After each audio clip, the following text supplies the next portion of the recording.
merupakan unit struktural dan fungsional terkecil yang menyusun makhluk hidup. Semua sel yang menyusun makhluk hidup memiliki 3 kesamaan. Setiap sel memiliki membran sel yang memisahkan isi sel dari lingkungannya. Terdapat juga sitoplasma yang merupakan cairan sel dan DNA yang merupakan materi genetik sel. Secara umum, terdapat 2 kategori sel. Kategori pertama yaitu sel eukariot. Sel ini memiliki organel yang meliputi nukleus dan bagian-bagian khusus lainnya. Sel eukariot merupakan sel yang lebih maju dan kompleks. Sel seperti ini ditemukan pada tanaman dan hewan. Kategori kedua yaitu sel prokariot. Sel ini tidak memiliki nukleus ataupun organel.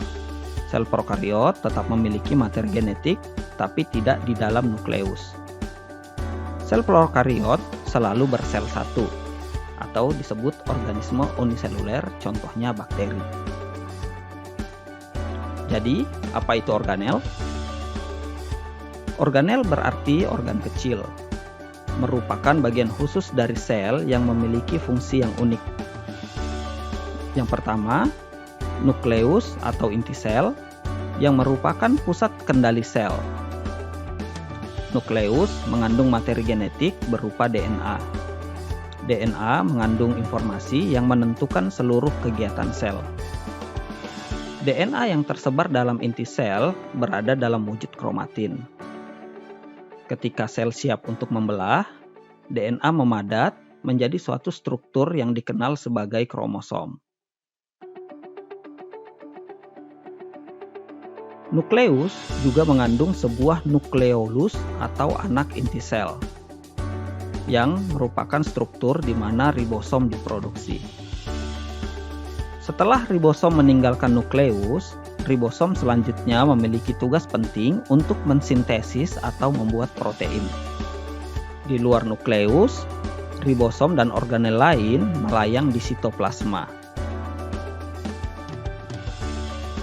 Sitoplasma merupakan substansi berbentuk seperti gel.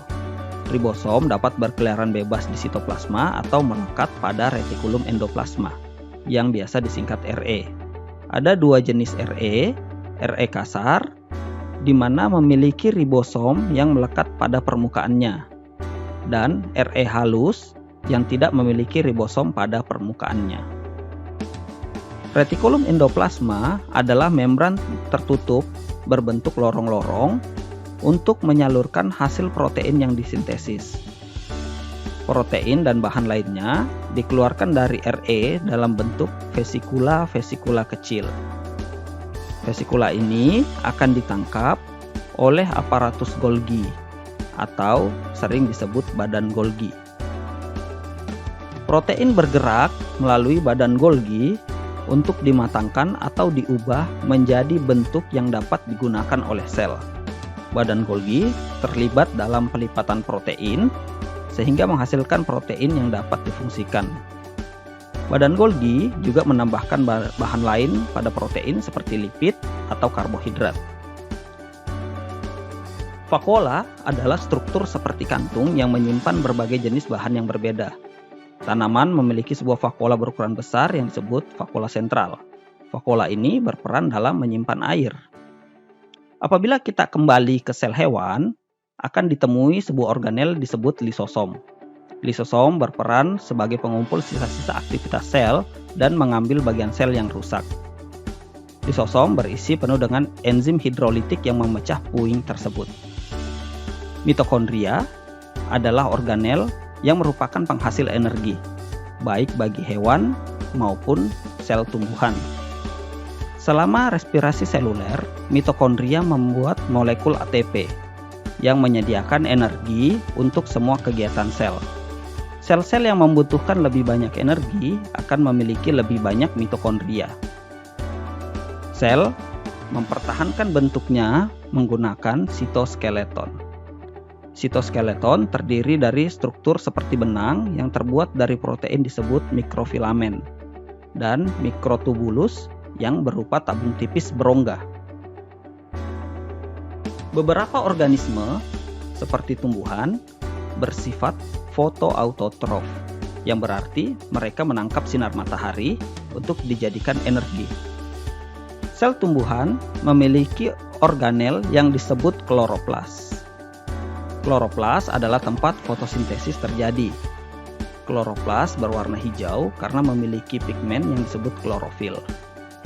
Sel tumbuhan juga memiliki dinding sel yang terletak di luar membran sel. Dinding sel memberi bentuk, dukungan, dan melindungi sel tanaman.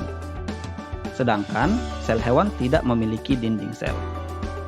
Masih ada lagi struktur-struktur unik yang dimiliki oleh sel. Berikut beberapa contoh diantaranya. Pada manusia, rongga saluran pernapasan dilapisi oleh sel yang memiliki silia. Silia merupakan rambut mikroskopis yang dapat bergerak seperti gelombang. Fitur ini membantu menangkap partikel asing di udara dan mengeluarkannya ketika Anda batuk. Fitur lain yang unik di beberapa sel adalah flagela. Beberapa bakteri memiliki flagela. Flagela berbentuk seperti ekor kecil yang dapat membantu pergerakan dan perpindahan sel. Sel manusia yang memiliki flagela contohnya adalah sel sperma. Sebagai kesimpulan, sel eukariot adalah sel yang menyusun tumbuhan dan hewan, dilengkapi dengan nukleus dan organel yang berlapis membran. Sementara, sel prokariot adalah organisme uniseluler yang tidak memiliki nukleus maupun organel.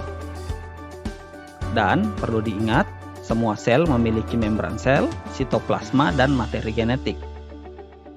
Dan meskipun hanya sel tumbuhan yang memiliki kloroplas, namun tumbuhan dan sel hewan keduanya memiliki mitokondria.